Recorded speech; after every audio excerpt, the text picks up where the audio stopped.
माँ का आशीर्वाद। एक गांव की बात है कि दो माँ बेटे एक छोटे से घर में रहते थे। उस लड़के के पिता का देहांत बाल्यकाल की अवस्था में ही हो गया था। दोनों माता पुत्र एक साथ रहते।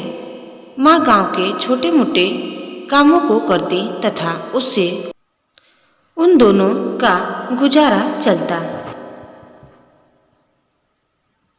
एक दिन उस लड़के के मन में ये विचार आया कि वह अब कमाने लायक हो चुका है। माता अब बूढ़ी होती चली जाएगी। कब तक वह दूसरे के कार्यों को करते हुए धन ला पाएगी। अर्थात अब धन की जिम्मेदारी उसे ले लेनी चाहिए। इस प्रकार का मन बनाकर वह माता के पास गया और सारी बात बता दी। माँ ने सोचा विचार तो सही है, क्योंकि एक न एक दिन तो इसे धन संरक्षण के लिए तैयार होना ही पड़ेगा। माँ ने स्वीकृति दे दी। पुत्र ने कहा कि अब वह धन कमाने के लिए शहर जाएगा।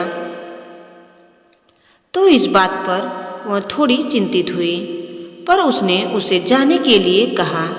जाते समय माँ ने रास्ते के लिए कुछ खाना पीना बांध दिया और अपने लड़के को देते हुए कहा कि बेटा, याद रखना कि मेरा आशीर्वाद तेरे साथ हमेशा रहेगा।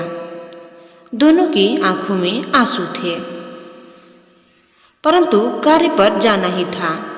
लड़का चल दिया।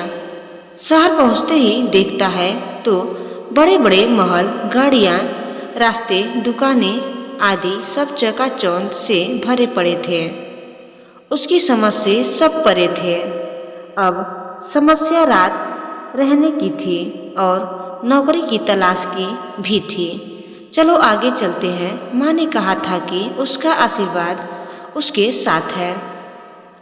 यह बात उसे हमेशा याद थी और इस बात को ही याद करते हुए वह आगे बढ़ चलता है।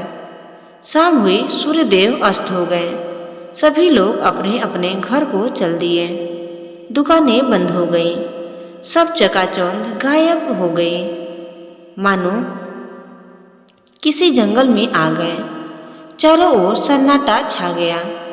किधर जाएं, कहाँ खाना, कहाँ सोना, कुछ नहीं पता।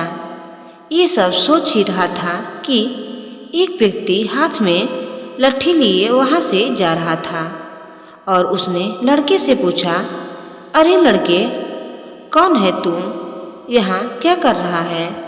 लड़का थोड़ा डर गया। उस आदमी की आवाज में दम था, तेज था। मैं यहाँ का चौकीदार हूँ। कौन है तुम? यहाँ क्या कर रहा है? फिर पूछ रहा हूँ, क्या है तेरे पास? लड़का धीमे स्वर में बोला, माँ का आशीर्वाद। व्यक्ति कुछ समझा नहीं। उसके पास गया और सारी बात पूछी। लड़के ने सारी बात एक एक शब्द बता दिया। व्यक्ति उसे अपने साथ ले गया और खाना दिया।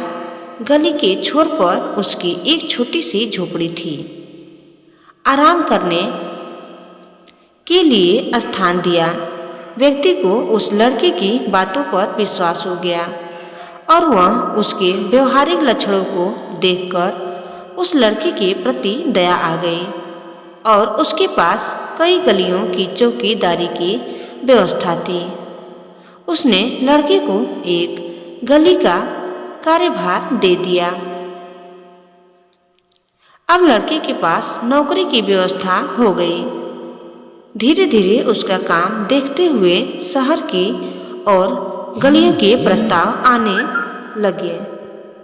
ऐसा होने से अब उसके पास एक क्षेत्र विशेष की संपूर्ण व्यवस्था हो गई, क्योंकि माँ का आशीर्वाद जो उसके साथ था।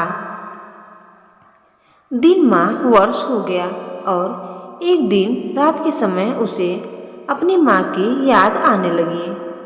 दूसरे दिन उसने अपने मालिक को कुछ दिनों का अवकाश देने की प्रार्थना की। आखिरकार 1 वर्ष से निरंतर कार्य कर रहा था तो अवकाश मिल गया। दूसरे ही दिन अपने गांव के लिए निकल पड़ा। जब घर पहुंचा तो देखा कि घर तो खंडहर हो चुका है, न पानी न खाना। घर में मकड़ी के जाले लगे हुए हैं, घर की छत टूटी हुई है। ये क्या हो गया? कहाँ गई माँ? शायद किसी पड़ोसी मित्र के साथ रहने लगी होगी। हो सकता है, हो सकता है, हो सकता हो। कई विचार मन में आने लगा। माँ का पता नहीं। गांव के किसी व्यक्ति को पूछने गया। उन्होंने बताया कि उनका 3 महीने पहले स्वर्गवास हो गया। पड़ोसी, तुम यहाँ नहीं थे तो हम लोगों ने अंतिम संस्कार कर दिया। गहड़ी हाथ से छूट गई। लड़का जमीन पर गिर पड़ा। ये कैसे हो गया? माँ कैसे रोने लगी। धन कमाने के चक्कर में तुझे देख न पाया, जीवन भर मेरी देखभाल की, तेरी देखभाल न कर पाया। शोक व्याकुल हो गया। क्या करूं, कहाँ जाऊं, किस काम का है ये धन जब माँ न रहे। परंतु जब वह थोड़ा शांत चित्त होता तो सिर्फ एक ही बात उसके कानों में गूंज रही थी कि बेटा, मेरा आशीर्वाद हमेशा तेरे साथ रहे।